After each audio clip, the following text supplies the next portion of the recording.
Et bonsoir à tous, merci d'être avec nous. Donc bienvenue dans cette deuxième émission du Petit Déj avec Sparkling Lab. On est très heureux de vous recevoir tous les trois. Donc voilà, avec Bilou et Pixel Boy. Pixel Boy qui a l'air quand même un petit peu endormi. Non, en vrai il n'est pas là. Il n'était pas là de la semaine. Il revient dans quelques jours. Donc voilà. Donc la bouffe n'est pas réelle. Et maintenant les gens ne sont même plus réels ici. C'est n'importe quoi. Ok. Alors on était un petit peu à la bourre, mais je crois que ça y est, on a tout qui est plus ou moins prêt. On verra comment ça va se passer. Il y a des gens qui ont cru a priori. Bon, ben, on espère que vous avez passé une bonne semaine.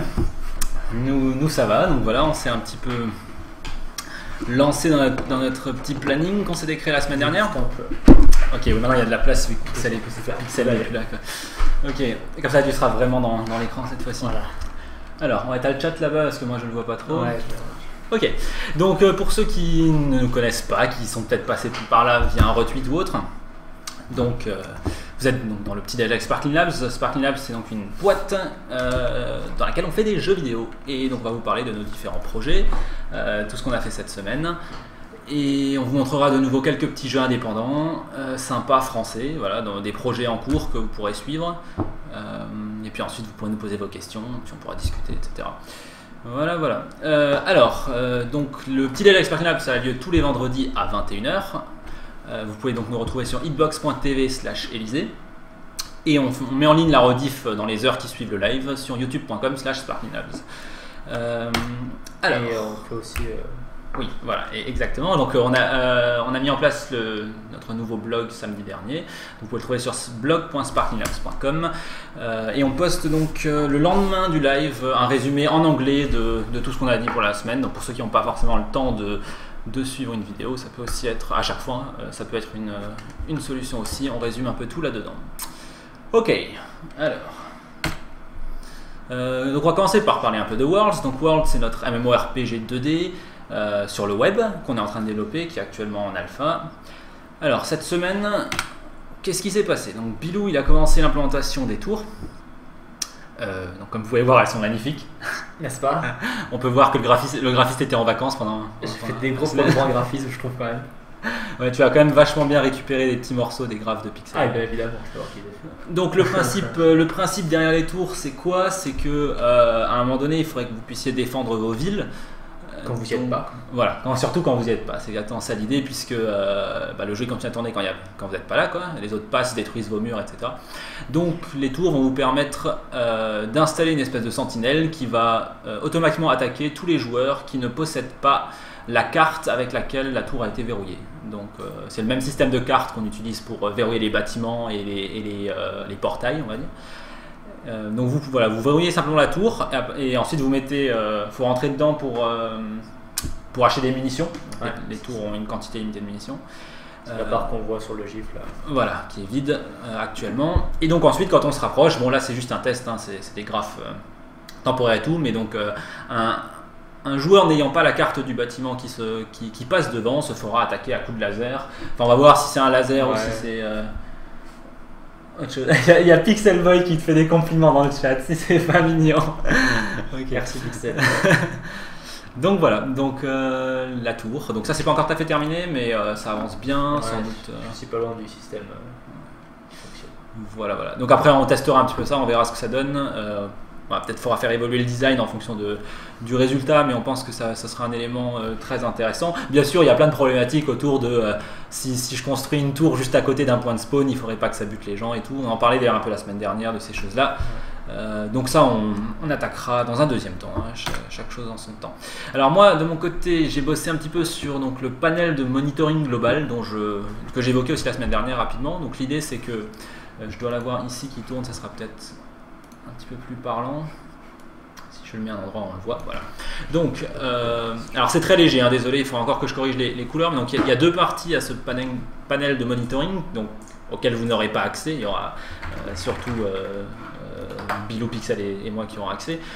On va avoir un graphe qui nous montrera le nombre de joueurs qu'il y a eu à chaque heure, par exemple, quelque chose comme ça. Il faut qu'on voit exactement comment est-ce qu'on fait. Donc j'ai déjà récupéré une librairie qui permet de tracer des graphes. Alors s'il y a des codeurs dans je suis en ligne.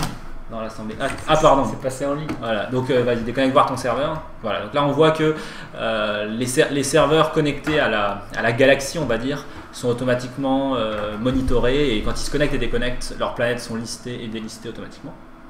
Ça va nous permettre de nous assurer que le jeu continue à tourner, de surveiller un peu tout ça, de voir combien il y a de joueurs sur chaque planète à chaque instant, etc. Et au-dessus, donc, comme dit, on aura le graphe le graphe de joueurs en ligne en fonction du temps. Donc j'utilise une librairie chart.js qui est très sympa, qui est très simple et donc qui fait en plus des graphes interactifs comme vous pouvez le voir, quoi. On peut survoler les différents points, on voit les nombres, je sais pas s'ils ont d'autres trucs, voilà, ils ont des graphes animés et des trucs comme ça. Donc c'est très sympa. Si vous faites du développement web et que vous cherchiez une librairie pour faire des diagrammes, c'est peut-être celle que vous voudrez utiliser. Donc voilà, donc ça c'est le panneau de monitoring. Alors je sais pas trop qu'est-ce qu'on aura d'autre encore dessus, on n'a pas encore trop réfléchi, mais on risque de l'enrichir. On parlait d'avoir un journal éventuellement des événements du style, histoire que nous on puisse suivre un peu ce qui se passe dans le jeu d'important, quoi, et en cas de cheat, en cas de problème quelconque et tout, on pourra surveiller tout ça. C'est aussi un graphique du nombre de joueurs total dans la partie au cours du temps. Ouais. A priori les joueurs vont arriver au début de la partie, mais quand même. Ouais, non, mais pareil, c'est clair, ça peut être très intéressant d'avoir le suivi de ça, quoi. Donc voilà, donc c'est pas tout à fait fini comme dit, mais il n'y a plus tellement de taf dessus. Alors, les codes que vous voyez, c'est des codes qu'on a nous quand on teste, c'est pas les codes du serveur sur lequel vous jouez. Ouais, c'est les planètes en local. Donc en fait, l'idée c'est que de toute façon, les codes de planètes à chaque nouvelle partie de Worlds qui démarrera, ils seront générés aléatoirement. Donc voilà, là nous on en a en local, mais c'est pas ceux que vous avez sur le serveur de production. Ok, donc. Est-ce que tu peux parler de ça? Alors, peut-être qu'il y en a qui ont remarqué que certains joueurs sont invincibles, on dirait. On dirait. En fait, ils ont juste énormément de vie. Quand on entre dans une maison, on gagne de la vie sans cap. Voilà, j'avais oublié de le mettre. Donc, notamment moi, dès le début, j'ai eu rapidement plusieurs milliers de points de vie. Ça n'a pas réussi à me buter. Puis, je pense qu'en gros, tous les joueurs qui ont un petit peu joué, on sera maintenant. On faisait le calcul pour rigoler tout à l'heure. Donc, on gagne de la vie toutes les 15 secondes. Donc, s'il y a 3100 secondes dans une heure et que vous dormez 8 heures dans une maison, vous finirez avec 1920 points de vie. Donc, du coup, sachant qu'il y a quoi? Il y a 50 tirs dans un gun. Donc, il faudrait bien 38 guns dans la gueule de quelqu'un qui a dormi 8 heures dans une maison pour le tuer. Voilà, du pour taf comme d'habitude. Donc voilà, donc ça c'est fixé pour la prochaine mise à jour. C'était pas idéal, on va dire. Et en plus, c'était pas facile à trouver pourquoi il y avait ce problème. Au début, on s'est demandé, pourquoi il y a des joueurs invincibles, est-ce que les tirs n'arrivent pas et tout. Ok, bon. Autre petit détail, donc on a réglé le fait qu'on pouvait poser du sol sur les points de spawn, donc on pouvait masquer les points de spawn, ça n'avait pas vraiment d'impact sur le jeu. D'un point de vue mécanique, mais bon voilà, on préfère éviter ça histoire que les points de spawn soient toujours visibles. Voilà, truc très basique. On peut à nouveau changer de tête à tout moment, c'est-à-dire que sur la page d'accueil vous pouvez choisir votre tête. Si je vous le montre rapidement, peut-être que j'y arrive. Voilà. Vous pouvez choisir votre tête, mais en fait ça se rafraîchissait pas réellement dans le jeu jusqu'à ce que vous passiez un portail et que vous changiez de planète. Donc ça c'est réglé, maintenant le serveur est notifié correctement et votre tête sera mise à jour instantanément. Alors les portes verrouillées ont un nouveau sprite. Est-ce que j'ai gardé ça ouvert ou est-ce que j'ai pas été assez malin? Non, j'ai tout fermé. Une seconde. Donc en fait on était parti sur un système assez différent à la base au niveau des portes verrouillées. Voilà, c'est là. Donc vous avez peut-être remarqué là que sur les portes verrouillées on voyait ces 4 petits ronds là. Donc c'était pas un choix graphique un peu étonnant, c'était juste qu'à la base on était parti pas sur le système des cartes, on pensait en fait avoir des codes un peu comme les codes de planète mais pour les portes. Et donc en gros ça aurait été juste des codes couleurs en fait, et donc il aurait fallu retenir un code couleur et vous le mettez sur la porte et voilà. Donc en fait bon, ça c'est resté, le graphe est resté, mais en réalité on a laissé tomber le système, on a trouvé ça un peu compliqué. On se disait que de toute façon il fallait pouvoir passer les codes très facilement, que si on commence à demander aux joueurs de les noter et tout, c'est un peu chiant. Donc on a fait ce système de cartes à puce là qu'on peut créer et qu'on peut ensuite dupliquer et passer aux autres joueurs. Voilà. Bien, voilà. Donc un des trucs qu'on n'a pas encore mis en place et qu'on a prévu, c'est qu'on puisse colorer ces cartes, donc histoire que vous puissiez les distinguer quand même. Donc quand vous ramasserez une carte ou que vous en créerez une, vous pourrez choisir juste une couleur. Et je crois c'est ça qu'on avait dit à la fin. On avait dit du coup que les portes qui répondent à cette carte prendra la même couleur Ça fait que vous pouvez rapidement voir qu'est-ce que vous pouvez ouvrir. Voilà, c'est ça. Vous passez devant un village. Si vous voyez qu'il y a des portes qui ont la même couleur ou une teinte similaire à une des cartes que vous avez, vous saurez qu'elles réagiront. Et sinon, ça se verra que vous ne pouvez pas l'ouvrir. Sachant que ça va être que côté client. Genre la couleur que vous définissez, elle est que pour vous. Ouais, donc en fait, deux personnes différentes pourraient voir les portes de deux couleurs différentes. Ouais, c'est vraiment juste un code couleur que vous vous donnez à vous. Voilà.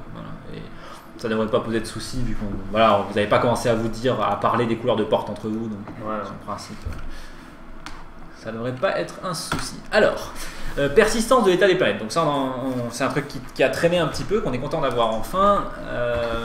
Donc voilà, c'est-à-dire que quand le serveur crash, qui n'est pas impossible, ou quand il y a quelconque autre souci, qu'on veut même faire une mise à jour éventuellement sans tout effacer, les planètes sont donc maintenant sérialisées sur le disque. Toutes les 30 secondes, le serveur prend une copie complète de l'état de la planète, y compris les inventaires de tout le monde, tous les bâtiments, etc. Ça sera écrit sur le disque, et donc en cas de crash ou d'arrêt du serveur pour une raison ou une autre, si on relance, on pourra restaurer donc toutes vos planètes. Alors ça, c'est pas encore déployé, on va sans doute pas déployer de version ce soir. On va peut-être encore attendre jusqu'à la semaine prochaine pour refaire une mise à jour, mais voilà. Bon, là le serveur est stable, j'ai l'impression, ça a plusieurs jours que ça tient. Voilà. Donc bon, de toute façon ça devrait pas être un souci, mais donc la semaine prochaine il y aura sans doute un reset, et à partir de là on pourra décider réellement quand on veut faire un reset, et on sera plus contraint par ça, Par notre incompétence. Bon bah c'est cool, je vois qu'il y a Pixel qui répond un peu à des questions dans le chat aussi au passage. Ok, alors ouais, en cas de perte de connexion d'un serveur jusqu'à présent, donc en gros, je reviens juste en arrière là, donc comme je le disais tout à l'heure, l'idée c'est que c'est un MMORPG, donc on va pas avoir toutes les planètes et tous les joueurs sur un seul serveur. En plus, ça tombe bien parce que Worlds, il y a plein de petites planètes, actuellement il y en a 3, mais à terme il pourrait y en avoir beaucoup plus. Et donc du coup, l'idée c'est bien sûr d'avoir plusieurs serveurs chaque serveur va héberger peut-être 3-4 planètes ou peut-être 5-6 planètes, je sais pas, on verra bien combien ça tient. Et donc on aura plusieurs serveurs. Ça veut dire quoi? Ça veut dire que ces serveurs peuvent tomber pour une raison ou une autre, que ce soit un crash, soit une perte de connectivité ou autre chose, indépendamment les uns des autres. Donc il pourrait y avoir un des serveurs qui tourne et un des serveurs qui est KO. Donc ce que j'ai mis en place, c'est que maintenant quand un serveur perd la connexion, si jamais sa porte de planète était actuellement connectée à un autre serveur, c'est géré correctement, le serveur central informe les autres serveurs, la planète X, Y, Z elle est plus disponible, il faut couper vos connexions, etc. Ça c'était un détail peut-être, mais un détail assez important, donc c'est en place. Voilà. Dans le même ordre d'idée, actuellement si vous faisiez déconnecter du jeu, que ce soit à cause de votre internet qui a lâché ou de notre côté un problème, il ne se passait rien, c'est-à-dire que vous pouvez continuer à vous déplacer, le joueur s'animait plus et vous voyez plus rien qui bougeait, mais c'est tout. Donc là on a mis en place un joli message qui vous dit bien clairement pourquoi, un message en tout cas clair, explicatif et clair, qui vous dit ce qui s'est passé, et quand vous cliquez sur OK, vous êtes redirigé sur la page d'accueil automatiquement, donc comme ça il n'y aura plus de doute sur ce qui s'est passé. Ok, donc du coup voilà ce qu'on a fait donc, cette semaine. Comme dit, on a eu sur notre planning, on avait officiellement 2 jours dessus, voilà, on a fait encore un peu par-ci par-là. Donc la semaine prochaine, qu'est-ce qu'on va faire sur Worlds? Un peu de refactoring, sans doute. Bon, j'ai noté ça un peu à la va-vite, mais on a parlé plusieurs fois, on a un peu du nettoyage à faire. Dans le code, la partie la plus complexe, on va dire, du code de Worlds, c'est sans doute le fait que c'est un jeu en réseau, et donc on a du code côté serveur, du code côté client, et du code qui s'exécute sur les deux, tout ce qui est pour maintenir l'état du jeu, c'est-à-dire que le serveur prend une décision, il l'exécute en local et il envoie aussi un message à tous les joueurs pour leur dire chez vous aussi un tel doit perdre de la vie, chez vous aussi tel bâtiment doit apparaître, etc. Et ensuite le client il continue à faire sa prédiction de son côté, genre s'il y a des timers, il continue à faire avancer les barres tout seul, etc. Et de temps en temps le serveur lui dit ok maintenant ça c'est terminé, et le serveur se resynchronise, etc. Donc à ce niveau là je pense qu'on a fait du plutôt bon boulot, ça fonctionne plutôt bien, mais on a besoin de faire un peu de nettoyage, de mieux clairement séparer qu'est-ce qui est code serveur seulement, qu'est-ce qui est code serveur et client et tout. Donc là on va essayer de retravailler un peu ça risque de nous prendre un peu de temps.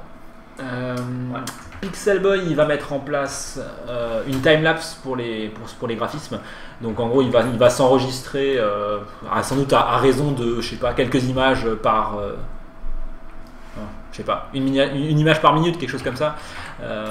Quand il fait des graphes, comme ça, on pourra après uploader des vidéos sympas où vous verrez l'évolution des graphes. D'ailleurs, que ce soit pour Worlds ou pour les autres projets, ça pourrait être très cool d'avoir comme ça un condensé en quelques minutes de plusieurs heures de travail que vous pouvez regarder, quoi. On ferait ça bien pour le code, mais à mon avis, ce serait pas très intéressant à regarder. C'est bien pour un truc qui est relativement continu, donc du graphe, quoi. Voilà. Et enfin, sans doute une des prochaines étapes, de mon côté, sans doute, je vais attaquer la gestion de parties globales. C'est-à-dire que actuellement, Worlds, comme vous le savez, il n'y a pas vraiment d'événements particuliers, il n'y a pas vraiment d'objectifs. On peut construire, se tirer sur la gueule et tout, et changer de planète.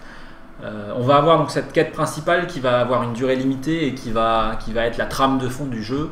Donc il y a pas mal de boulot il y a pas mal de choses à mettre en place, de systèmes pour que le serveur central en fait distribue les planètes à chaque serveur. Ils disent toi tu as la planète paisible, Pacifique 1 ou 2, tu as le donjon numéro 3 que tu dois héberger, etc. On va essayer de les répartir automatiquement et on va faire que le serveur sur lequel la fin de partie a lieu prévienne le serveur central, lui disent ok, la partie est terminée, il faut informer tous les joueurs, etc. Donc je pense que je vais attaquer ça. Donc c'est quoi? C'est mercredi et jeudi prochain. Voilà. Ouais, moi j'ai les tours du coup à finir, mais bon, ça va pas me prendre beaucoup de temps. C'est normal. Ok, ouais, bon après du coup on verra. On bossera peut-être en paire sur certains trucs de toute façon. Et puis on commencera peut-être l'intégration donc des nouveaux graphes qu'on vous avait montré rapidement la semaine dernière. Si vous les avez pas vus, vous pouvez les trouver dans le post de blog sur blog.sparklynlabs.com. J'en profite pour vous les montrer rapidement. C'est qu'un petit aperçu, mais ça vous donnera une idée. Ça se trouve là, voilà, donc plus coloré. Avec des niveaux de relief aussi, on a un peu prévu. Et voilà, un côté un peu plus plein de verdure et tout. Sachant que je ne veux pas nous engager sur trop de trucs maintenant, mais on pense sérieusement à avoir plusieurs biomes, etc., histoire que ce soit vraiment riche, quoi. Voilà. Ok. Donc voilà pour Worlds pour cette semaine. Et donc du coup, on vous annonce un peu la semaine prochaine. Donc on va parler rapidement de Craft Studio. Donc Craft Studio, actuellement, je passe un jour par semaine dessus pour terminer la version stable. Il y a un Trello que vous pouvez suivre, dont je vais, en théorie, sauf que j'ai foiré le lien, mais c'est pas grave. Voilà, je l'ai corrigé. Donc je le colle dans le chat. Je mettrai aussi dans la description du projet, de la vidéo, pardon, sur YouTube. Donc voilà, vous pouvez voir un peu toutes les tâches actuelles que j'ai. Donc cette semaine, j'ai travaillé sur quoi dans Craft Studio, pardon. J'ai donc commencé à implémenter le lancer de rayon sur les maps, donc dans le player web. Donc le lancer de rayon permet de détecter une collision entre un rayon qui part d'un point et qui va dans une direction donnée, avec un modèle, une map, un simple plan, je ne sais plus ce qu'il y a d'autre. Je crois qu'il y a une quatrième, avec du texte éventuellement. Ça c'est pratique pour faire des menus et des choses comme ça. Et donc là, c'était supporté correctement dans la version native du player. Et donc dans le player web, c'était actuellement pas supporté, ce qui faisait qu'un tas de jeux ne pouvaient pas fonctionner dans le player web. Donc j'ai bossé là-dessus. J'avais déjà en fait fait un prototype il y a quelques mois où j'avais commencé à porter le code comme je disais, du natif vers le web. Donc j'ai réintégré ça, j'ai un peu dépoussiéré le bordel, vérifié où est-ce que j'en étais. J'ai construit un petit projet de test sous Craft Studio qui teste cette fonctionnalité-là. Et j'ai fait en fait du débugage comparatif en ayant le code qui tournait dans le player natif et le code qui tournait dans le player web, et j'ai regardé à partir de quel moment est-ce que ça commençait à diverger, et donc j'ai trouvé en fait ce qu'il y avait encore à corriger. Donc le rayon n'était pas correctement transformé dans le bon espace, ce qui faisait que le test était complètement pété. Bon, ça c'est réglé. Et donc j'avais implémenté l'essentiel du traversage de chunks de map. Alors rapidement, je ne vais pas trop rentrer dans les détails, mais en gros, donc les maps sont composées de chunks qui font, je crois, 32 par 32 par 32 blocs. Et vu qu'elles sont potentiellement infinies, donc du coup, ce qu'on fait, c'est qu'on détecte dans quel chunk le rayon démarre. On traverse chaque bloc vide jusqu'à ce qu'on atteigne le bout du chunk. Ensuite, on regarde quel est le chunk le plus proche, on s'y connecte, etc. On traverse tous les chunks jusqu'à ce qu'on rencontre enfin un vrai bloc, un bloc qui n'est pas vide. Et à ce moment-là, il faut qu'on fasse un test de collision plus précis pour trouver l'endroit exact où on a touché ce bloc. Donc, maintenant la distance et la position du bloc sont correctement calculées pour les blocs de type cube. Il reste à calculer les autres infos, c'est-à-dire trouver, quand j'ai un bloc et un rayon qui arrive, les informations que je veux donner aux développeurs avec Craft Studio, c'est quel est le bloc qui a été touché et par quel bloc je suis passé pour le trouver.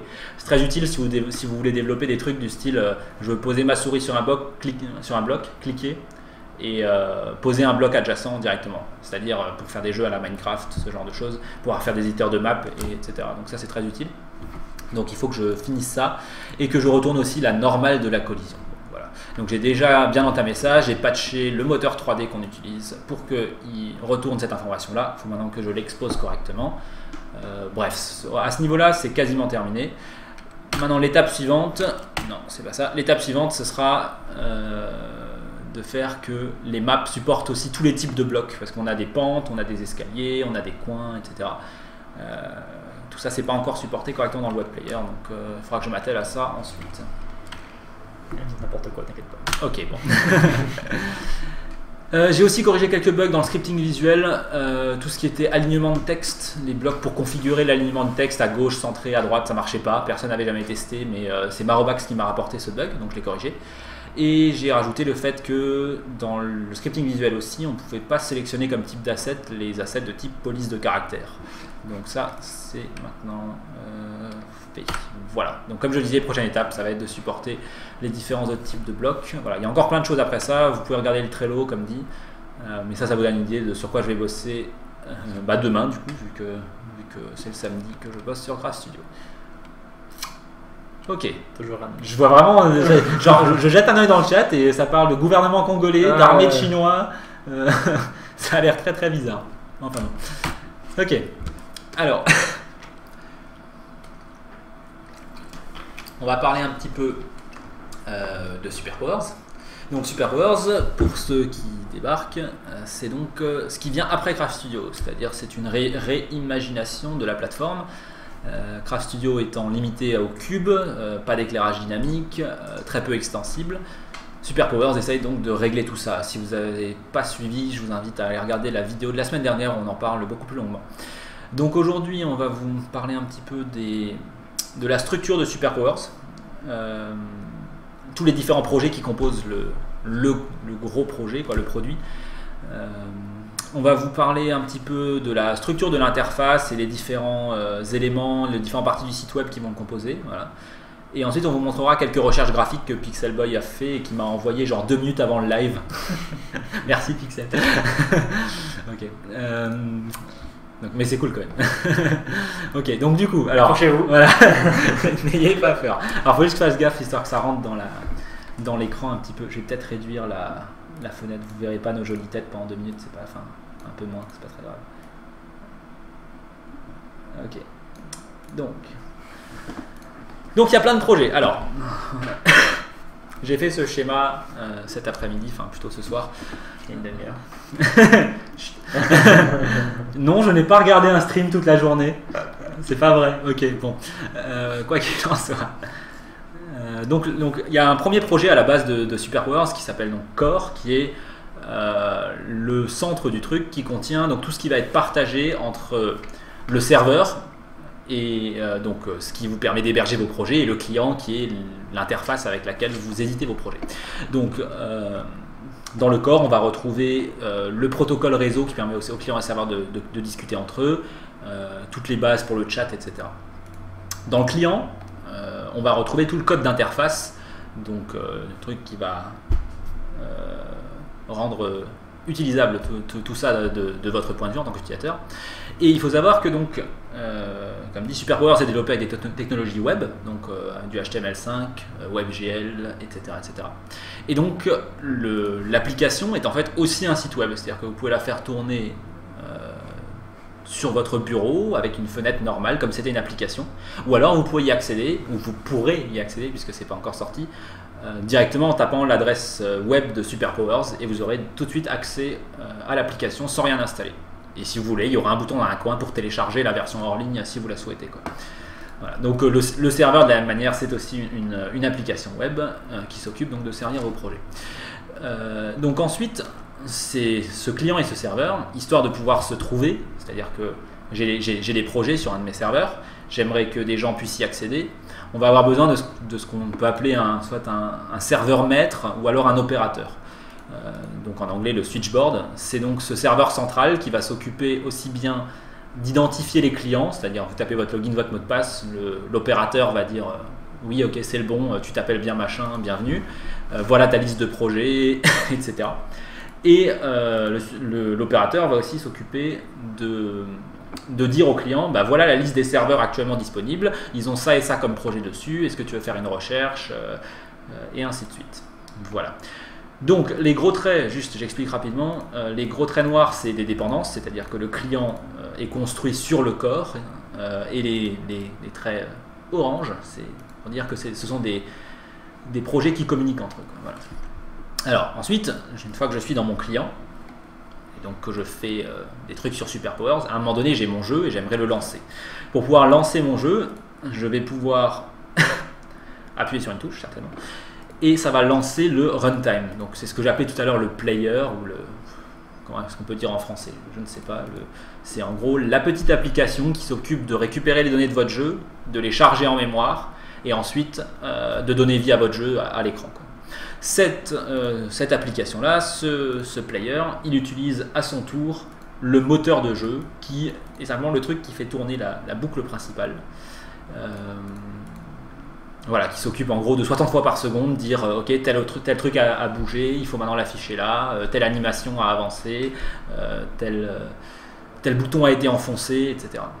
Voilà. Le runtime, donc il utilise d'un côté le moteur pour afficher en boucle les choses et lire les entrées clavier, souris, manette et touch. Et d'un autre côté, il utilise notre langage de script qu'on est en train de développer pour transformer les scripts dans le langage qu'on a écrit en des scripts JavaScript qui peuvent être exécutés aussi bien dans le navigateur que sur un téléphone mobile, que sur votre bureau directement. Voilà. Le client, donc non seulement il peut lancer vos jeux, mais il peut aussi vous faire accéder au site d'apprentissage et de référence qui contiendra donc toute la documentation de SuperPowers en général. Donc on aura un tutoriel interactif, je vous montrerai un petit peu tout à l'heure la structure globale du truc, on ne va pas encore vous montrer en live à quoi ça ressemble, mais bientôt. Voilà. De l'autre côté, qu'est-ce qu'on a? Il nous reste cette grosse bulle là. Alors, cette grosse bulle là, c'est un des éléments les plus intéressants de SuperPowers. Et après, on va arrêter de parler de cet énorme graphe un peu compliqué. Donc cette bulle là, elle contient tous les éléments,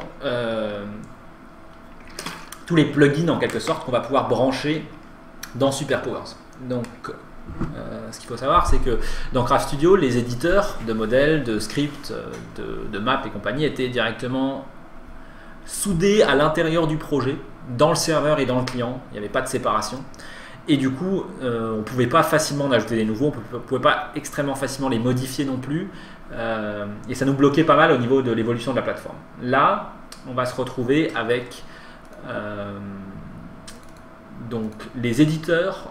C'est des projets à part qui sont utilisables par le serveur et par le client, mais qui n'y sont pas directement liés en fait. Ça veut dire quoi? Ça veut dire que je peux développer un éditeur de script et quelqu'un d'autre dans la communauté peut aussi développer un autre éditeur de script, peut-être même avec un autre langage éventuellement, il faudra voir si c'est possible. Vous pourrez potentiellement modifier l'éditeur de scène, nous imaginons qu'on développe un éditeur de sprite d'une certaine manière, et vous avez une idée révolutionnaire de les sprites, non, ça devrait fonctionner différemment, on devrait pouvoir faire plus de trucs. Vous pouvez développer votre propre éditeur de sprite complètement séparément et l'intégrer et l'utiliser dans SuperPowers.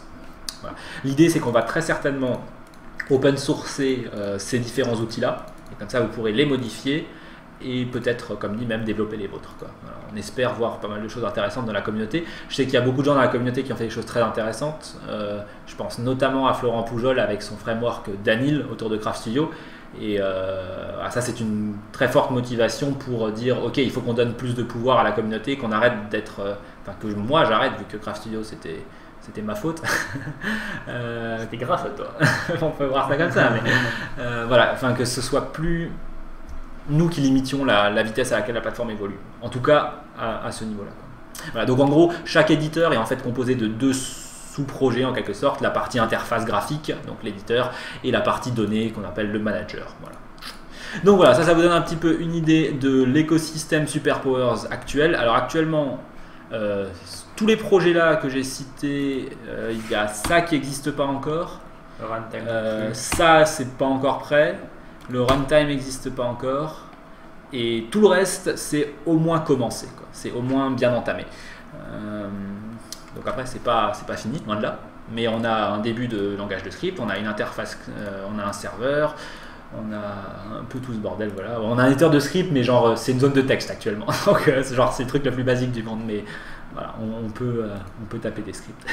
Et on a déjà le moteur qui tourne. Et ça, c'est quand même relativement important parce que ça veut dire que on peut déjà, en prenant un script et le moteur, on arrive déjà à faire des micro-jeux. Voilà, vous emballez pas, hein, c'est de la 2D, c'est très limité, c'est tout ce que vous voulez, mais il y a déjà toutes les bases. On peut faire un gif sur ça en fait. On peut faire un gif où on montre un truc qui tourne. La semaine prochaine. Ouais, on fera ça. La semaine prochaine, vous verrez ça qui tourne. Voilà. Vous allez voir un tube qui fait des cercles. Ok, bon voilà, donc là ça vous donne un peu une idée de tout ce bousin. Alors, retournons dans nos histoires ici. Voilà. Deuxième partie, donc on va vous montrer un petit peu l'application. Alors, on ne vous montre pas encore à quoi elle ressemble parce que pour l'instant, elle n'a pas vraiment une gueule finale, mais j'ai fait un ensemble de maquettes qui se trouvent ici. Donc ce sont des maquettes qui ne sont... Alors je tiens à insister là-dessus, ce sont des maquettes qui ne sont pas, qui ne représentent pas la gueule du produit, d'accord? Les couleurs sont horribles. On se fout de ma gueule, hein, mais regarde ce qu'il a fait. Hein. La partie qui risque de fâcher. Donc vous emballez pas. Encore une fois, c'est juste, faut voir ça plus comme une maquette fonctionnelle qu'autre chose, quoi. Voilà. Donc du coup, la page, est-ce qu'on voit à peu près sur le live? Ouais, c'est ça. Donc la page d'accueil est composée de quoi? D'une présentation très rapide de SuperPowers avec un joli artwork qu'on aura, un rapide résumé des différentes fonctionnalités essentielles de SuperPowers, c'est-à-dire le fait que c'est productif, parce que il y a plein d'outils intégrés, que c'est collaboratif, puisqu'on peut bosser ensemble en temps réel, que c'est extensible, puisqu'on peut modifier ou développer ses propres éditeurs, et que il y a une communauté tout autour, on peut se rencontrer, se retrouver, discuter et s'entraider, quoi. Voilà, ça c'est important. Ensuite, il y aura les derniers posts de blog sur notre blog en rapport avec SuperPowers et quelques liens utiles, le Trello, les forums, le groupe Skype peut-être, je ne sais pas si on réutilisera celui de Craft Studio et qu'on le renomme ou si on en aura créé un autre, on verra. Voilà, alors là-haut il y aura quoi? Il y aura un bouton pour pouvoir se connecter, donc, si vous avez déjà un compte sur SuperPowers et que vous voulez accéder à vos projets. Et il y aura donc 3 boutons, la page d'accueil sur laquelle on est déjà, le magasin / la librairie et la référence / le tutoriel interactif. J'ai pas des super noms pour ces choses là, donc voilà. Donc non, c'est pas dans ce sens là que je veux aller, j'aimerais aller là. Donc voilà, donc le magasin, donc je clique sur ce bouton là et je me retrouve ici dans un magasin où il y aura des jeux, des projets, des modèles 3D, des scripts, des choses comme ça, et des templates de jeux qui pourront être contribués par la communauté eux aussi, pour pouvoir dire voilà, regardez, j'ai fait une base de jeu pour faire un FPS, une base de jeu pour faire un jeu de plateforme, j'allais dire un Tetris, mais c'est pas super intéressant, donc ouais, merci. Voilà, bon, et avec le système de recherche, etc. Voilà. Donc ça, ce sera le magasin. Le magasin, comme dit, qui à la base devait se retrouver dans Craft Studio. Je suis désolé, ça n'aura pas lieu dans Craft Studio, mais vous le retrouverez donc dans SuperPowers. Voilà. Et ensuite, le troisième bouton, donc la partie apprentissage, découverte, etc. du logiciel. Donc là, et ça, on a déjà un bon morceau qui tourne, qui fonctionne. Vous aurez donc un panneau central avec le tutoriel que vous êtes en train de lire, ou la page du tutoriel que vous êtes en train de lire, ou bien la référence avec la section de la référence que vous êtes en train de lire, par exemple toutes les fonctions d'interface, toutes les fonctions pour charger des modèles, des choses comme ça. Vous aurez dans un coin en haut à droite un éditeur de code directement, et en bas à droite vous aurez une console ou un théâtre, c'est-à-dire vous pourrez directement voir le moteur de jeu tourner dans le coin ici. Donc si vous tapez du code ici et que vous cliquez sur le bouton exécuter. Et je dis bien tout ça, ça se passe dans le navigateur sans avoir rien installé. Vous arrivez sur superpowers.com, enfin ce sera pas superpowers.com, c'est déjà pris, mais on trouvera bien un nom de domaine. Vous allez vous cliquez sur ce bouton et immédiatement vous pouvez commencer à suivre un tutoriel, taper du code et voir votre jeu tourner dans le navigateur. Voilà. Il y aura certainement un ensemble de ressources intégrées à ce petit éditeur. On parlait de mettre quelques personnages, quelques environnements, etc. Histoire que vous puissiez rapidement faire un petit jeu sans avoir de ressources graphiques à soi, quoi. Voilà. Et sur le côté, vous aurez le menu où vous pourrez passer certainement du tutoriel interactif à la référence plus traditionnelle. Donc la référence, elle aura aussi des exemples avec un petit bouton exécuter cet exemple et vous aurez immédiatement le résultat dans le navigateur. Là, pareil. Donc ça devrait être plutôt cool. Ok. Est-ce qu'on pourra vendre des modules? Ça aurait sans doute du sens. Certainement. En gros, à partir du moment où on permet de vendre des assets, on va dire que vendre des modules, ça serait sans doute possible aussi. Voilà. Je ne sais pas à quel moment on ira. Ce que j'appelle le magasin, la librairie, ça va certainement commencer gratos. Hein. C'est une meilleure manière de commencer pour pas avoir trop de casse-tête administratif, etc. Mais voilà. Dans la deuxième partie du truc, effectivement, ça aurait du sens de pouvoir vendre tout ça. Alors, je vais juste rajouter effectivement des modules ou des éditeurs. En fait, ça fera certainement partie des choses qu'on pourra trouver sur le store. Voilà. Alors, on revient sur la home et du coup, on va vous montrer un petit peu.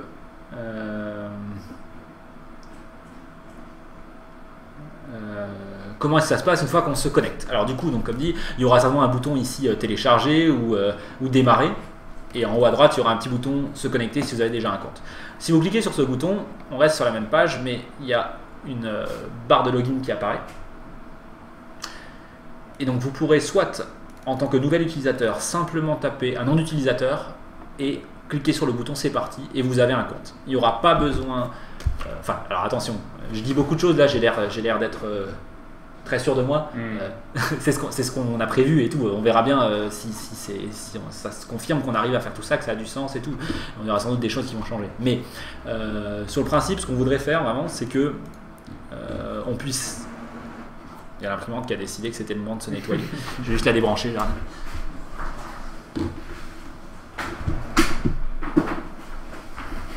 Heureusement que j'ai pas débranché le PC. Ok, donc. Voilà, donc l'idée c'est qu'on puisse démarrer SuperPowers, commencer à l'utiliser sans choisir un mot de passe, sans rentrer une adresse mail, sans rien, tout ça. Vous tapez un login, on vous crée un compte temporaire, vous pouvez commencer à l'utiliser peut-être de manière restreinte, c'est-à-dire qu'on va peut-être pas vous laisser aller poster n'importe quoi sur les projets de tout le monde, etc. Évidemment, hein, il y aura de toute façon des gestions d'accès, mais on verra dans quelle mesure on restreint. Mais au moins vous pourrez faire votre projet dans votre coin, ça c'est sûr, et sans doute même inviter des gens et peut-être rejoindre des projets des autres s'ils vous laissent faire. Et il y aura une petite banderole ou quelque chose qui dira quand tu le sens mon pote, file-nous une adresse mail et choisis un mot de passe histoire que tu puisses récupérer ton compte en cas de souci. Et voilà, du coup comme ça on peut découvrir, se lancer un peu dans la plateforme et prendre une décision de s'investir plus par la suite, quoi. Voilà. Et sinon, si vous avez déjà un login et un mot de passe, vous pourrez vous reconnecter comme ça. Voilà. Ok, donc une fois que vous êtes connecté, qu'est-ce qui se passe? La sidebar se transforme en une liste de projets. Il y a votre liste d'amis comme dans Craft Studio en bas. En haut, vous avez peut-être votre avatar, je ne sais plus si on a mis là, je crois que je l'ai mis, le nom d'utilisateur et puis un bouton pour vous déconnecter. Et donc voilà, vous avez votre liste de projets. Alors une des idées qu'on a à ce niveau-là, c'est que la liste de projets soit synchronisée sur le serveur, histoire que vous soyez... Dans Craft Studio, en fait, la liste de projets, elle est juste en local, quoi. Donc après, il faut, chaque fois que vous changez de PC, surtout quand vous changez de PC, il faut aller réimporter vos projets, vous retrouver votre serveur et réimporter. Donc là, elle devrait être synchronisée en ligne, ça paraît bien. Voilà. Une fois que vous ouvrez un projet, donc vous cliquez sur un projet dans la liste, la liste de projets elle disparaît, donc ça c'est complètement différent dans Craft Studio. Dans Craft Studio, la liste des assets elle se place à côté de la liste des projets. Là on a décidé de remplacer la liste de projets par la liste des assets pour vous faire gagner de la place. Et vous avez un petit bouton, en une demi-seconde vous pouvez retourner à la liste des projets, donc c'est pas vraiment un problème. Mais voilà, comme ça, vous n'êtes pas encombré par la liste des projets. Même si on pouvait la cacher dans Craft Studio, c'était un petit peu bizarre, quoi. Voilà, donc on gagne un peu en place. Ouais, ok. Et donc vous aurez un onglet d'accueil similaire à celui sur Craft Studio, avec certainement un tableau blanc pour prendre des notes. Et ce qu'on aimerait faire, qui me paraît relativement important pour aider à la communauté et tout, c'est donc un chat persistant. Ça veut dire quoi? C'est-à-dire que ça ressemblera plus à une conversation sur Skype. Je ne parle pas d'un point de vue audio, hein, mais je parle d'un point de vue vous fermez tout, vous revenez plus tard et vous voyez les derniers messages qui ont été postés. Donc du coup, ça permet d'avoir des conversations qui seront plus asynchrones. Et ça, c'est important parce que on ne se croise pas tout le temps aux bonnes heures sur les projets. Et si on se rate, du coup, on ne sait pas qu'il y a des gens qui sont passés, on ne sait pas que... C'est un chat. Il y a un chat ou il parle d'un chat? Non, quoi qu'il en soit. Voilà. Du coup, ça permettra éventuellement même à des gens qui passent sur votre projet de vous laisser un message, de dire « Ah, j'ai testé, c'est cool, j'aime bien, continuez, etc. » C'est cool pour l'encouragement, pour la communauté. Alors, on verra, là, on en parlait tout à l'heure, il faudra voir, peut-être éviter trop le spam, donc peut-être limiter le nombre de messages qu'on peut laisser si on est un spectateur ou qu'on n'a pas été ajouté au projet officiellement, mais il y aura des solutions d'une manière ou d'une autre. Ça ne nous inquiète pas trop, ça. Voilà. Donc, une fois que j'ai mon arbre d'assets du projet, qui d'ailleurs ne sera plus trié par, ou plus en tout cas nécessairement trié par type de ressources. Il y aura un seul arbre, peut-être qu'on pourra filtrer, même certainement qu'on pourra filtrer, mais on veut faire un seul arbre. C'était trop bizarre cette idée d'avoir un arbre de ressources séparé pour chaque type de ressources. Donc ça on laisse tomber, c'est une des erreurs de Craft Studio qu'on va pas répéter. Donc voilà, vous ouvrez un onglet, donc là vous avez vos onglets. Vous avez votre éditeur au milieu, qui est donc ce plugin qui communique avec SuperPowers, mais qui est en quelque sorte séparé de SuperPowers. Et à droite, vous aurez le chat, qui sera une barre verticale et non pas une barre horizontale, parce que nos écrans sont plus larges que hauts. Donc ce qu'on va voir sur peut-être une durée plus longue les messages et pas en voir juste deux. Voilà, c'est ça. C'est vachement plus adapté en fait. C'est mieux comme ça. Voilà. Donc voilà, ça vous donne une idée un petit peu du flow général de l'application, sans les détails bien sûr, mais un petit peu de comment ça se passe. Voilà. Ok, bon, donc ça couvre un petit peu cette partie-là. Donc, alors, comme dit, c'était un peu au dernier moment, mais on va vous montrer les concepts sur lesquels Pixel a commencé à bosser. Alors qu'on soit bien clair, c'est de la recherche. Là, on a envie de communiquer avec vous le projet au fur et à mesure qu'on le crée. On ne sait pas encore ce qu'on va décider, ce qui va changer et tout. Donc là, Pixel il a fait des recherches, il les a fait en plus dans son coin vu qu'il n'était pas sur place ces derniers jours. Donc, et nous, on les a reçus samedi avant le live, donc on n'a pas discuté et tout. Donc je vous les présente simplement et puis on en discutera, on vous fera des plus amples retours par la suite. Mais voilà. Donc, si je ne me trompe pas, ce concept-là, s'il veut bien s'ouvrir. Voilà. Donc ce concept-là, c'est un petit peu autour de l'idée du tutoriel interactif. Donc le tutoriel interactif, il y aura deux parties.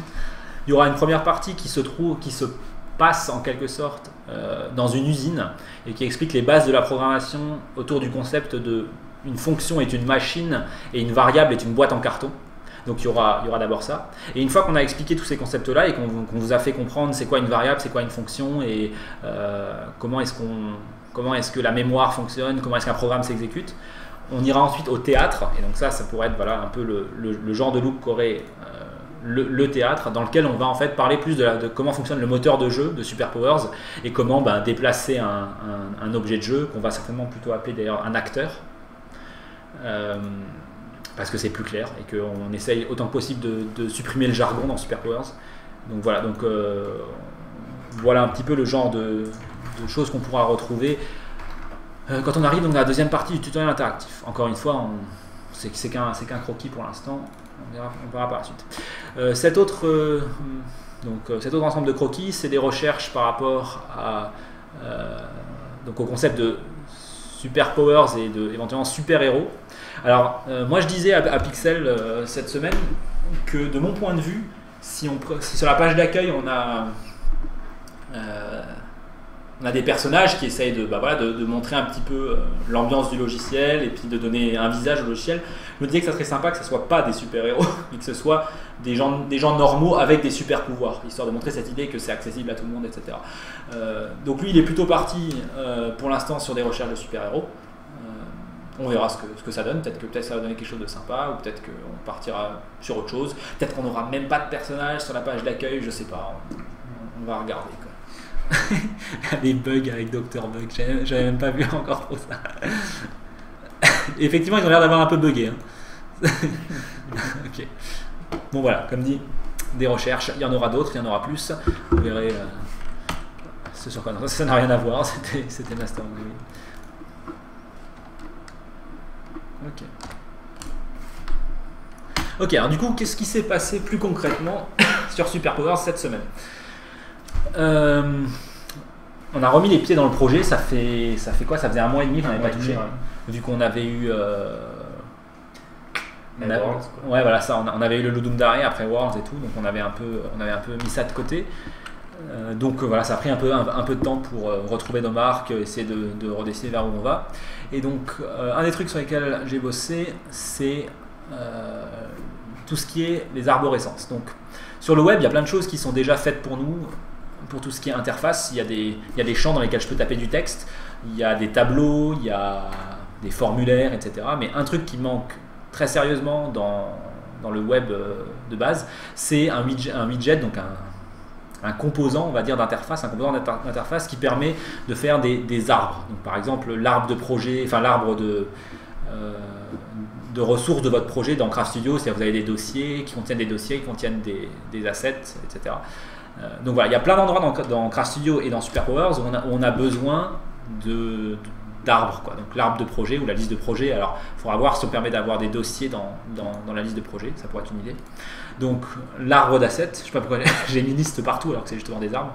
Et éventuellement quand j'ouvre un modèle 3D ou que j'ouvre un modèle cubique, etc., j'aurai l'arbre des blocs de ce modèle ou l'arbre des os qui forment l'armature de ce modèle, etc. Donc les fonctionnalités dont on a besoin à ce niveau-là, ça va être... Il y a beaucoup de choses en fait. On a besoin de quelque chose de très spécifique. Et pour Craft Studio à l'époque, j'avais développé déjà mon propre widget. Bon, pour Craft Studio, j'avais développé tout le système d'interface à partir de rien. Là, on ne part pas de rien. Mais j'ai essayé de voir s'il y avait des trucs existants qui répondaient aux besoins qu'on a. Il nous faut des indicateurs pour pouvoir indiquer, en bout de liste, le nombre de personnes qui sont actuellement connectées à un asset. Il nous faut peut-être un système de colonnes pour pouvoir afficher plusieurs informations en parallèle. Il faut qu'on puisse mettre des icônes à gauche. Il faut qu'on puisse faire plein de petites choses comme ça un peu particulières. Il faut qu'on puisse réordonner librement les éléments.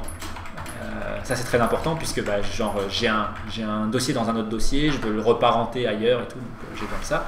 Et il faut que ça fonctionne avec le concept que tout ça, ça se passe en collaboration temps réel sur Internet. Donc il faut que quand je reparente un élément à un autre élément, il faut que je puisse retarder cette opération jusqu'à ce que j'ai une confirmation du serveur qu'elle a bien eu lieu et qu'il l'a transmise à tout le monde. Voilà. Des composants comme ça, j'en ai cherché. Alors déjà, des simples composants d'arbres réordonnables, j'en ai pas trouvé beaucoup, mais qui en plus supportaient tout ce qu'il fallait, il n'y en avait pas. Donc du coup, j'ai été obligé d'en développer un moi-même. Alors du coup, je me suis dit, je vais utiliser cette superbe nouvelle technologie qu'on appelle les Web Components, qui permettent de créer des nouveaux éléments. Donc si vous faites un peu de HTML, vous avez dans vos fichiers HTML, vous pouvez déclarer des paragraphes avec l'élément P, vous pouvez déclarer des sections avec l'élément section, des articles, des divs, des éléments de formulaire, etc. Et donc, l'idée des Web Components, c'est qu'à partir de maintenant, on va pouvoir développer nos propres éléments, nos propres balises HTML, quoi. Donc j'ai regardé, je connaissais déjà un peu, notamment on s'en sert pour isoler les éditeurs dans Superpowers du reste de l'interface, donc ça fonctionne. Mais pour développer une preview, c'est pas du tout au point, il manque encore beaucoup de choses, c'est trop bancal. Donc du coup j'y ai passé quelques heures là-dessus à rechercher, à essayer de designer le truc correctement. J'ai fini par me rendre compte que ça allait pas le faire, donc du coup nope. Voilà, on va pas faire ça, on va pas essayer de Web Component pour ça, c'est pas grave. Ça aurait été top de pouvoir vraiment isoler ça dans un composant à part qu'on peut juste importer, mais bon, ça va pas être possible. Du coup, qu'est-ce que j'ai fait? J'ai continué à réfléchir où est-ce qu'il y a des arborescences qui fonctionnent bien et tout, dont je pourrais au moins regarder un petit peu le code, quoi.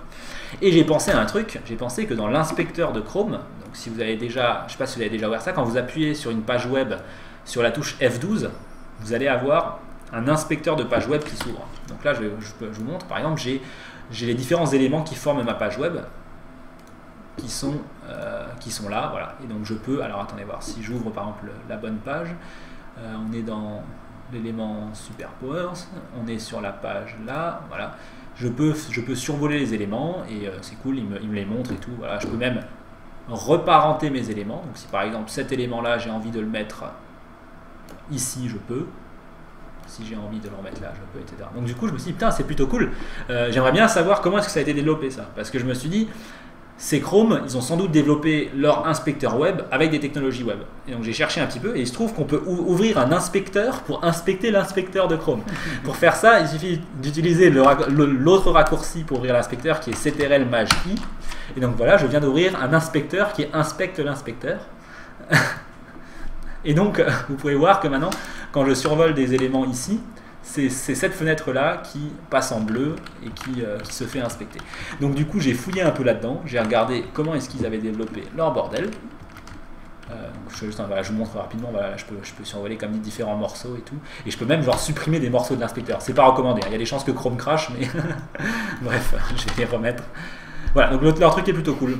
Donc j'ai un petit peu regardé comment ça marche. Est-ce qu'on peut inspecter l'inspecteur d'inspecteur? Oui, je suis sûr qu'on peut. Regarde. Oui, on peut. Et on peut même inspecter... Merde, je me suis raté. On peut même inspecter l'inspecteur d'inspecteur d'inspecteur. Mais bon, il y a un moment donné, il faut savoir s'arrêter dans la vie. Donc on va s'arrêter là. Bref, quoi qu'il en soit, c'est plutôt cool. Donc j'ai regardé un peu le code. Et eux, ce qu'ils font, c'est qu'ils utilisent simplement des listes classiques, ordonnées. Et bon, enfin bref, le balisage qu'ils ont fait est plutôt sympa. Il fonctionne bien. Et donc je me suis dit, bon bah si pour eux ça marche, je vais essayer de recoder sur un peu le même modèle et on va voir où ça me mène. Et donc je vais vous faire la démo de... Putain, je suis déçu, t'avais tout fait tout seul. Ouais, t'as tout non pompé. Mais j'ai tout développé tout seul, déconne pas. T'as tout pompé, t'as juste tout pompé. Je me suis inspiré fonctionnellement de leur truc. T'es un escroc. Je suis un escroc, ok. Voilà, donc voilà où est-ce que j'en suis à ce niveau-là. Donc j'ai ici une arborescence que je peux ouvrir et fermer, dans laquelle il y a des enfants et je peux reparenter librement. Je peux même mettre des dossiers dans d'autres dossiers. Voilà, je peux les baisser, les remettre, je peux même les lâcher sur un groupe, ça met dedans. Je peux même le mettre tout en bas, etc. Donc, voilà. Donc au niveau du reparentage, ça fonctionne de manière nickel a priori. J'espère que j'ai pas trouvé des bugs, mais voilà, ça a l'air de fonctionner très bien, quoi. Donc, je vais mettre le groupe 2 dans le groupe 1. Je peux insérer partout des items. Je peux même insérer soit à la fin d'une liste, soit au début de la suivante. Donc voilà, ça fonctionne comme il faut. On peut à peu près tout faire. Et voilà, donc ça c'est cool. Ça m'a pris un bon petit tas d'heures, surtout pour que ça marche correctement sous Firefox aussi. Voilà. Donc ça c'est cool, c'est une bonne chose de fait. Il y a encore beaucoup de boulot puisque il va falloir qu'on puisse, ouais, comme dit, avoir les indicateurs, des actions, qu'on puisse renommer. Qu'est-ce que j'avais en tête encore? On sélectionner plusieurs. Ah oui, voilà, donc il y a tout encore le système de sélection qui n'est pas fait. C'est-à-dire que je devrais pouvoir cliquer et que ça me mette le focus sur un élément et que je puisse en sélectionner plusieurs et les réordonner. Genre si je prends l'item là et l'item là, j'aimerais pouvoir les sélectionner tous les deux en même temps. Bonjour monsieur chat, comment ça va? Et les bouger en même temps. Ça on peut pas faire dans Craft Studio et je trouve que c'est quand même très important histoire de pouvoir reparenter en masse. Donc je vais passer encore un peu de temps là-dessus. Est-ce que vous nous voyez encore ou pas? Écoute, on dirait qu'on nous voit encore. Oh, il vient de cliquer. Ça va, il a pas stoppé le live mais il a fait. Donc voilà. Pour ces histoires d'arborescence. Donc cette semaine sur Superpowers, je vais finir ça. Et on va peut-être reprendre le boulot. Faut voir sur l'éditeur de sprite ou alors sur l'éditeur de script. Certainement. Plutôt de script, je dirais. Ouais, il y a un peu du taf sur l'éditeur de script. Enfin, il y a pas mal de taf puisque actuellement on synchronise le texte de manière très stupide. C'est-à-dire que si je modifie le le contenu du script chez moi, ça écrase le contenu du script chez quelqu'un d'autre. Si on essaie d'éditer à deux en même temps, ça va faire de la merde. Et donc ce qu'on va faire, c'est qu'on va devoir réimplémenter tout ce qu'on appelle la transformation opérationnelle, qui permet à 2 ou plus personnes d'éditer du texte en même temps, et malgré le lag, le texte est correctement fusionné au fur et à mesure que les messages sont reçus et tout. C'est assez rigolo. J'avais passé une bonne semaine ou deux là-dessus pour Craft Studio. La bonne nouvelle, c'est que maintenant que c'est codé une fois, il faut juste le porter de C# à JavaScript, ou alors trouver une librairie JavaScript qui le fait. Donc ça va être quand même vachement moins chiant qu'à l'époque. Et puis on sait ce qu'on fait cette fois-ci, on n'est pas complètement dans l'inconnu, donc ça devrait aller plutôt bien. Ok, donc ça le fera pour nos projets. On va vous parler rapidement de 2 petits jeux indépendants en développement qu'on n'avait pas pu caser la semaine dernière. Et ensuite on pourra prendre des questions et discuter un petit peu, enfin voir votre feedback, quoi. Ok. Donc alors un de ces 2 jeux, il s'appelle Devouring Stars.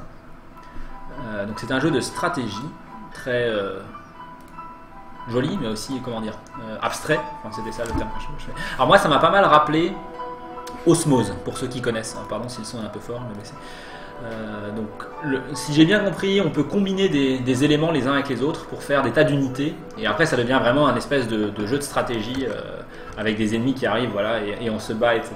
Donc voilà, je n'ai pas testé, c'est disponible en alpha, je crois, sur leur site. Donc, si ça vous intéresse ce genre de jeu, vous pouvez directement le télécharger. Voilà, en tout cas, ça a l'air sympa, ça a l'air bien réalisé. Je vous mets le lien dans le chat, on essaiera de pas oublier de le mettre dans la description aussi de la vidéo. Et vous pouvez follow le développeur qui s'appelle François Ayot et qui se trouve sur Twitter. Il s'appelle Nerial. Voilà. Bon, alors après il parle du jeu, je vais pas vous montrer ça maintenant, vous aurez tout le temps de regarder. Alors il y a donc l'autre jeu s'appelle Splasher. Bonjour à tous, je suis Romain Claude. Je ne vais pas le laisser parler parce qu'il parle pendant très longtemps et c'est peut-être mais on va peut-être pas passer tout ce temps-là. Donc le principe, c'est que c'est un jeu de plateforme qui reprend, j'ai l'impression, un petit peu des éléments qu'on trouve dans Portal 2, en fait, donc les différentes peintures, en fait, qui vont vous permettre d'interagir avec le niveau. Donc vous allez avoir une peinture qui vous permet simplement... donc est-ce que c'est une peinture ou est-ce que c'est de l'eau, la première? Je ne suis pas entièrement sûr, mais qui vous permet donc de déclencher des éléments à distance. Donc est-ce qu'il va le faire? J'espère.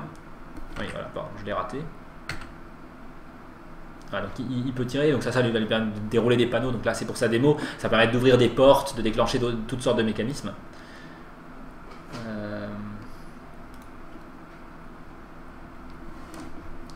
Voilà, alors il y a une autre peinture qui va vous permettre, j'essaie de la trouver, enfin, de s'accrocher au mur simplement. Donc ça permet de faire du wall jump à l'infini.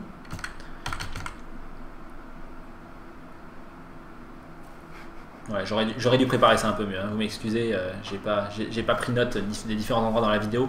Malheureusement, il n'y a pas de vidéo de présentation plus courte, donc voilà. Donc au fur et à mesure, je crois qu'on débloque les autres pouvoirs. Et donc ok, donc voilà, il y a des trucs, il y a des éléments de platforming assez difficiles. Et qu'est-ce qu'on va trouver? On va trouver, je crois, une peinture rebondissante. Si j'y arrive.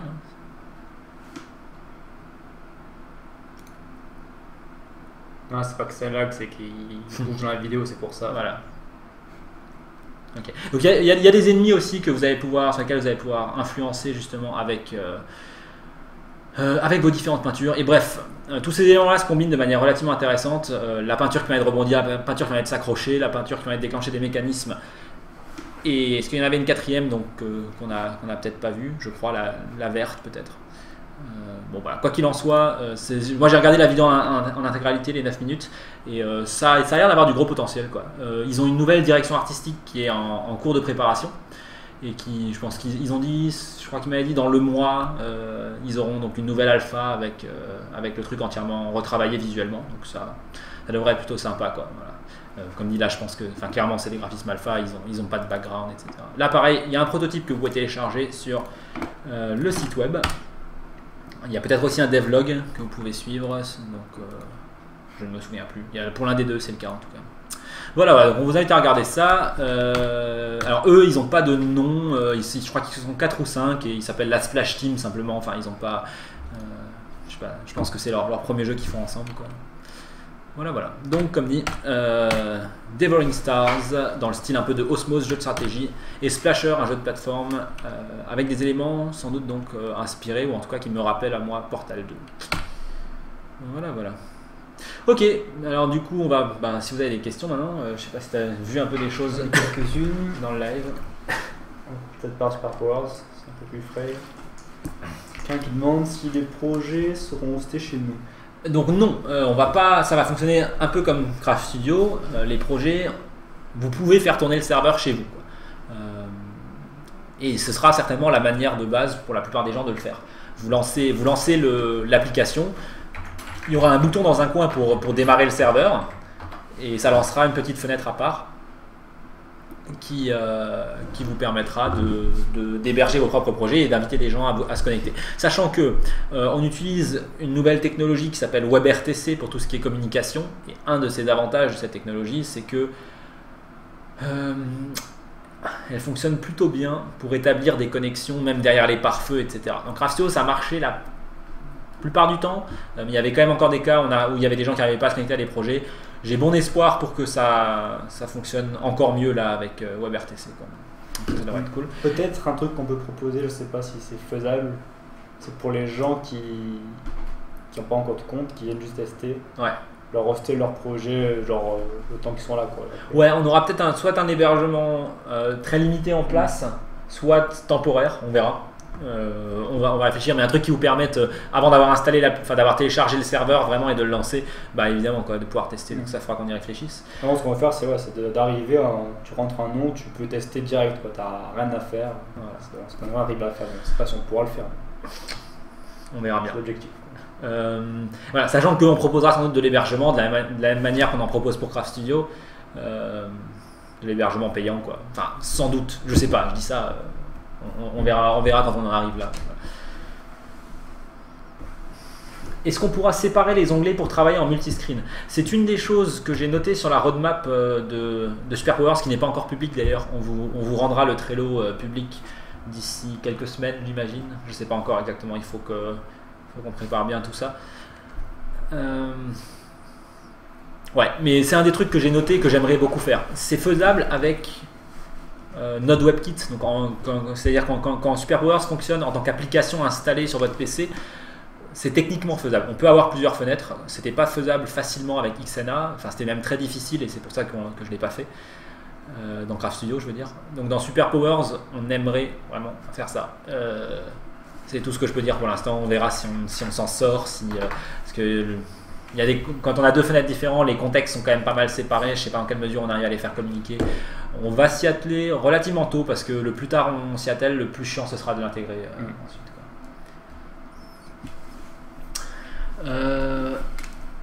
Ça Non, j'attends toujours l'explication du nom Super Powers. Ça n'a pas un sens très profond, on va dire. Enfin, l'idée qu'on veut donner à tout le monde des pouvoirs pour faire des jeux, entre guillemets.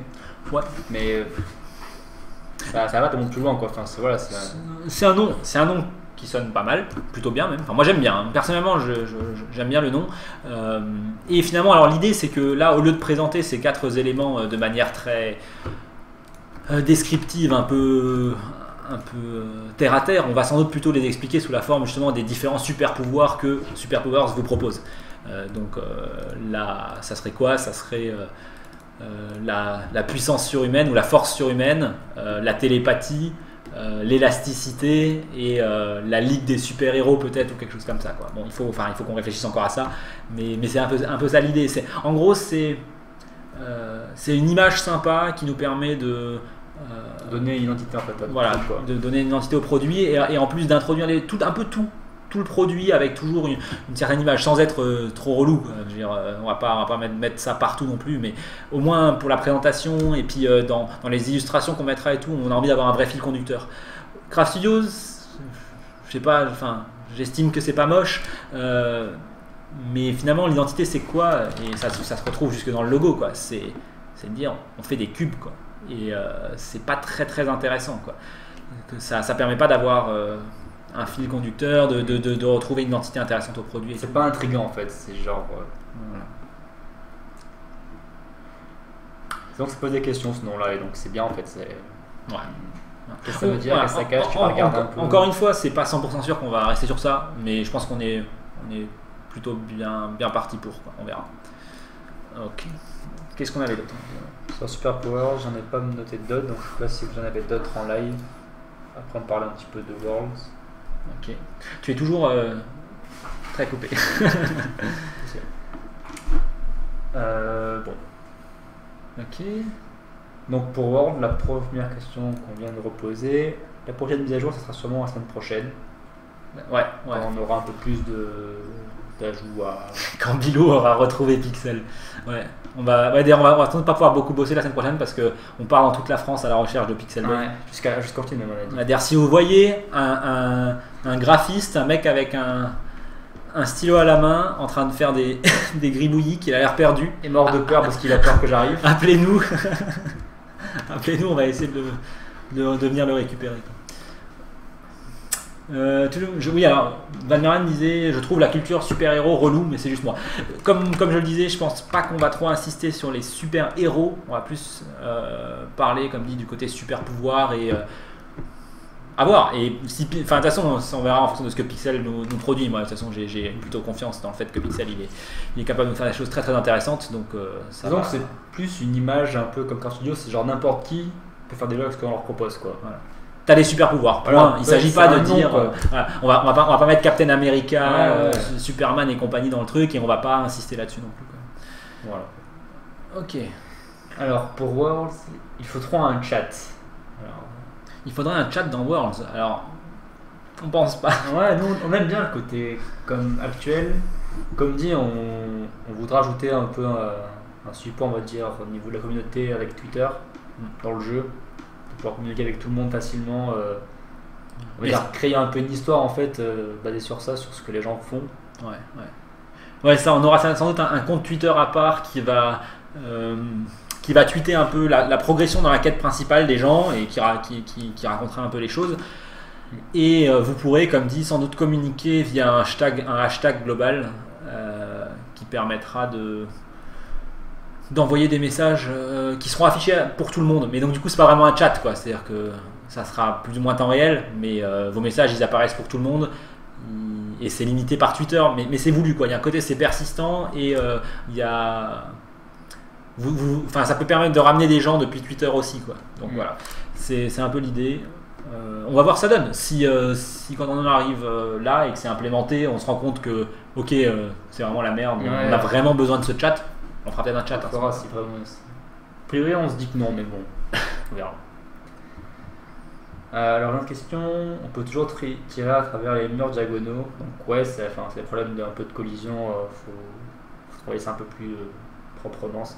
Ouais, de toute façon, on a encore des petits soucis du style de quand quelqu'un est trop près d'un mur et qu'on essaie de lui tirer dessus, parfois la balle elle est arrêtée par le mur au lieu du joueur. Ouais, voilà. Puis si t'as deux carrés en diagonale que t'es derrière, tu peux tirer à travers et traverser les murs, donc te cacher quand même, tirer sur derrière. Bref. On va certainement corriger ça. Ouais, ça sera un peu plus propre. Ok. Une autre question sur les tours qui sont un peu larges. Alors ouais, on voulait les faire un peu grandes, mais c'est pas nécessaire. Ah oui, les tours elles sont... genre là pour l'instant c'est un gros bloc, mais le graphe sera plus fin certainement. Peut-être la base sera quand même grosse pour qu'on voit à peu près au sol qu'est-ce qui est bloqué. Mais voilà, ça va changer. Après, est-ce qu'on peut bloquer qu'une seule case au sol peut-être, hein, c'est...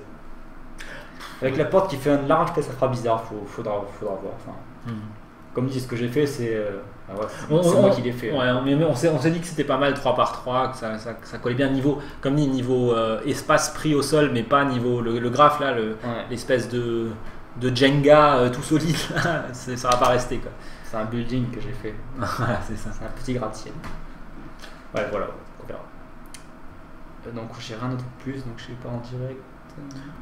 Ouais, ok, je sais encore des questions vite fait. Pas encore des super-héros. Ouais, bon, bah, continuez le débat. Comme dit, ouais, enfin bon, bref. On peut continuer à en parler, hein. Je veux dire, si vous avez des arguments et tout, il n'y a pas de souci, quoi. World, il n'a pas de moyen pour le joueur de défendre quoi, de manière active. Bah si, tu vas tirer dessus. À ce niveau-là, pour l'instant, il n'y a qu'un seul gun très basique. On a en tête d'avoir plus de possibilités aussi. Oui, peut-être c'est frustrant maintenant parce que quand tu tires sur des gens, ça les tue pas, vu que c'est bugué. Normalement, en 5 coups, tu peux tuer les gens, ils sont téléportés ailleurs, ils perdent tout ce qu'ils ont. Enfin, c'est même très agressif comme défense. Enfin, bon. Comme dit après, c'est qu'on veut rendre ça plus sympa en diversifiant le combat. Donc pour l'instant, on a un gun, c'est un peu fade, on va dire. Mais bon, voilà. Comme dit Pixel, il y aura des mechas. Donc ça devrait aider aussi bien à défendre qu'à attaquer. Tu restes autant défendre qu'à attaquer. Qu'est-ce qui vaut pas le coup? Attaquer ou défendre? Attaque, ça sera après pour piller les gens et piquer l'artefact, quoi. C'est pas juste pour le plaisir en fait. Ouais, c'est comme tu dis, la mécanique, pas la mécanique, la dynamique de jeu va beaucoup changer quand le système de quête principale et de quête alternative d'ailleurs, et quand il y aura des ressources plus limitées, etc. Ça va pas mal évoluer. Donc, je pense que le problème c'est que ça sera sans doute les mêmes mécaniques de jeu, mais avec des motivations différentes, et ça va faire que on construira des villes pas pour les mêmes raisons, on fortifiera pas pour les mêmes raisons, on n'ira pas attaquer les gens juste pour le fun d'attaquer, etc. Donc, on commence à voir un peu ces choses-là avec les entrepôts, mais ce qu'il y a dans les entrepôts finalement, c'est rien que vous pouvez pas faire aussi dans votre coin pour l'instant. Donc du coup, aller piller un entrepôt de quelqu'un d'autre, c'est pas super intéressant. Mais ça viendra, quoi. Donc on a Antaka qui nous pose la même question. Ouais. Est-ce qu'on fera des lives pendant le dev? Donc on a déjà fait quelques-uns ces dernières semaines, on va en faire régulièrement. Il parle en particulier de Super Powers.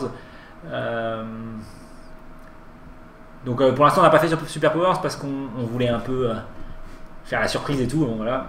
Maintenant qu'on arrive à un truc qui commence à tourner et qu'en de toute façon on vous a un peu révélé l'essentiel des grosses idées à le truc, je pense qu'on fera ça. Ouais. Je peux pas encore dire exactement quand. Il faut qu'on se remette en marche sur certains trucs, il faut qu'on définisse quelque chose. Mais il y aura des lives sur Super Powers à un moment, quoi. Et je voulais savoir aussi comment l'application des textures s'effectuera dans les modèles et les maps. Notre premier objectif, comme je le disais, ça va être de faire plutôt des éditeurs qui seront surtout des importeurs. Donc dans un premier temps, et j'insiste sur le fait que c'est par ça qu'on va commencer, après ça évoluera, aussi bien de notre côté que de ce que la communauté va contribuer. Dans un premier temps, on va avoir sans doute un importeur de modèles 3D où tu auras fait ton dépliage de textures dans Blender, 3ds Max, ce que tu veux. Et donc voilà, c'est tout. Tu apporteras ton modèle et tu pourras regarder ton modèle 3D dans Super Powers et l'utiliser dans tes jeux, mais tu ne pourras pas l'éditer directement. Voilà. Après, par la suite, il faut voir si on va sans doute réimplémenter un éditeur de modèles cubique, donc qui fonctionnera de manière assez similaire à Craft Studio, parce que je pense que ça a du sens.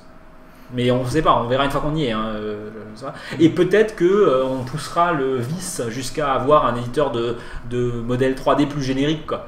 Mais bon, là, du coup, il faut qu'on rattrape toute la. Enfin, il faut qu'on rattrape, non, mais il faut qu'on arrive à fournir quelque chose qui vaut le coup d'être utilisé par rapport à un Blender, par rapport à un 3ds Max, XSI ou autre, Maya et compagnie. Donc, il faut voir si on a la puissance de feu pour ça, quoi.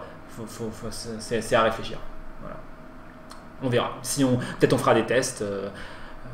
Peut-être que quelqu'un contribuera à un truc comme ça. Peut-être que l'un de vous le fera. Voilà. Peut-être qu'on tentera, j'en sais rien. Ça pourrait être rigolo de faire un truc de sculpture carrément. Il y a des algos pour ça. Ça pourrait être un projet intéressant à jeter un œil. Mais voilà, c'est trop tôt, quoi. Voilà. Donc ça parle de Master of the Grid. Pourquoi il n'y a pas plus de live? Alors déjà, il faut se dire que les streamers qui en font, souvent ils ne les prévoient pas sur le site. Ouais, ils ne préviennent pas à l'avance. Il faut suivre les streamers qui en font pour être un peu au courant. Ouais. Il y a Link et Terracid qui en ont fait plusieurs. Björtafi qui en fait pas mal en anglais. Ouais, alors en anglais, il y en a quand même un certain nombre, mais pareil, quoi.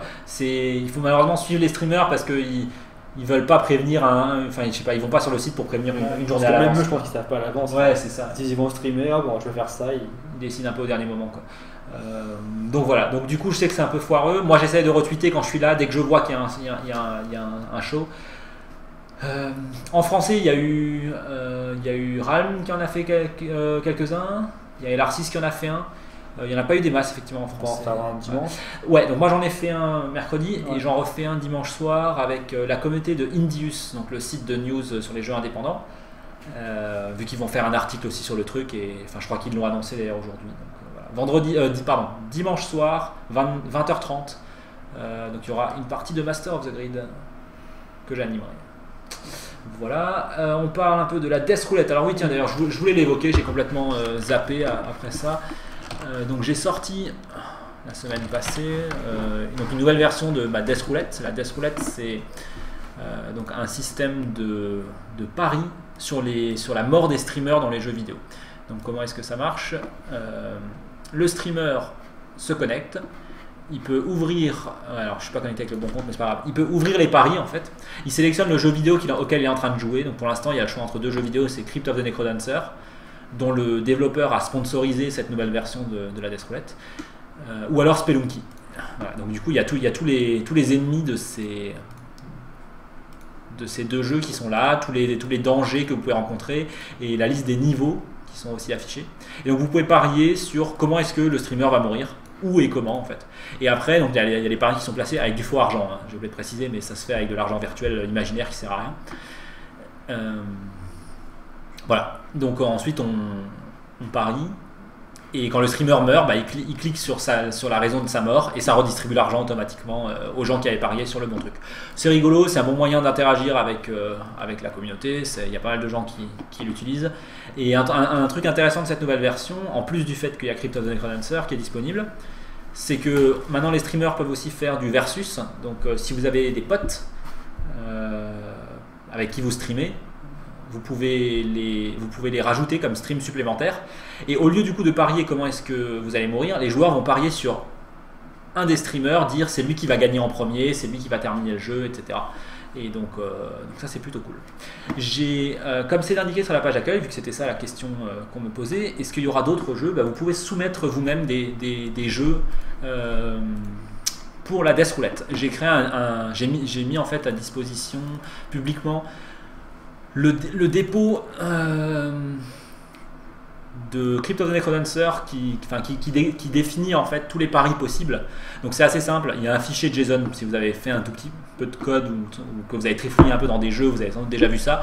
C'est simplement un ensemble de clés et de valeurs. Donc vous pouvez modifier le titre du jeu, modifier la liste des paris possibles.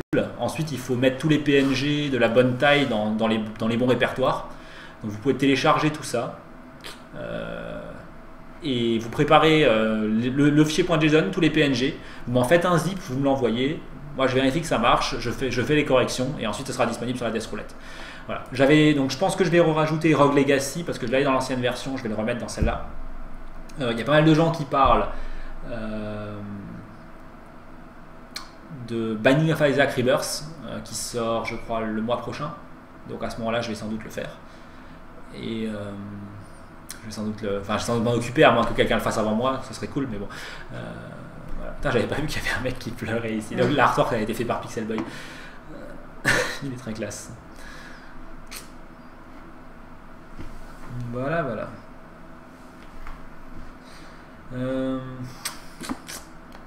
Ok, bon, je crois qu'on a fait le tour. Ça fait déjà 1h20 qu'on est en live, donc on va peut-être s'arrêter là. Si vous avez d'autres questions, n'hésitez pas à nous les envoyer sur Twitter. Twitter.com/SparklingLabs. Si vous aimez Facebook, vous pouvez aussi nous suivre sur Facebook. On a maintenant, comme dit, un blog sur sparklinglabs.com ou blog.sparklinglabs.com.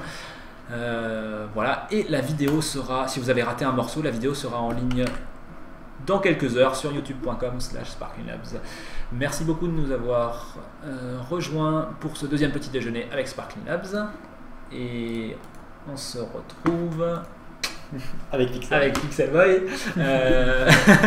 la semaine prochaine à 21h, donc vendredi à 21h.